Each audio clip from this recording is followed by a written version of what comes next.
The South Korean President Yoon Suk-yeol has arrived in Washington for a 6-day state visit to the United States, and the visit is expected to strengthen the allies' response to North Korea's nuclear threat and other challenges in a symbolic year marking the 70th anniversary of the alliance. Our next report gets you the details.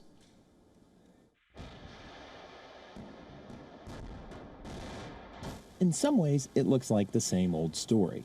North Korea conducts a provocation, such as this missile launch earlier this month.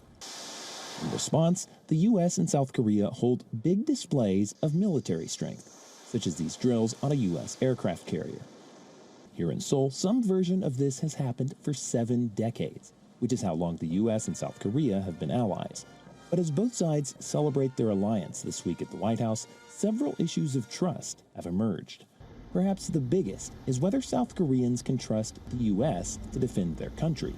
With North Korea now able to threaten the U.S. mainland, many question if Washington would intervene in a conflict. The question is so urgent that President Yoon Suk-yeol has even suggested South Korea could develop its own nuclear weapons if its security concerns are not addressed. To reassure South Koreans, Washington has sent its most powerful military assets for highly visible drills. But Seoul wants more, says analyst Jenny Town. Is it enough? Is it ever really enough? And I'm sure, as North Korea continues to focus on especially ICBM development, I think these demands will continue to grow, even if there is an appreciation for how much more the U.S. has been putting into this. Another source of tension is South Korea's reluctance to arm Ukraine. Although South Korea has become a major weapons exporter, it says it cannot arm Ukraine directly because of domestic laws. Instead, South Korea has helped indirectly by approving the sale of weapons like these tanks to countries such as Poland that are arming Ukraine. U.S.-South Korea tensions over Ukraine were exposed by the recent leak of U.S. documents, which suggested Washington spied on senior South Korean officials.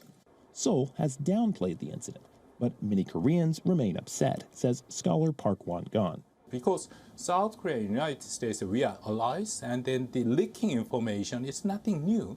Everybody knows. If the United States really interested in this issue, just give a phone call to our officials, and then South Korean people can be happy to answer all those processes. For Yoon, perhaps the biggest challenge is a low approval rating at home. Analysts say that may give him limited foreign policy flexibility as he attempts to align his country more closely with the West.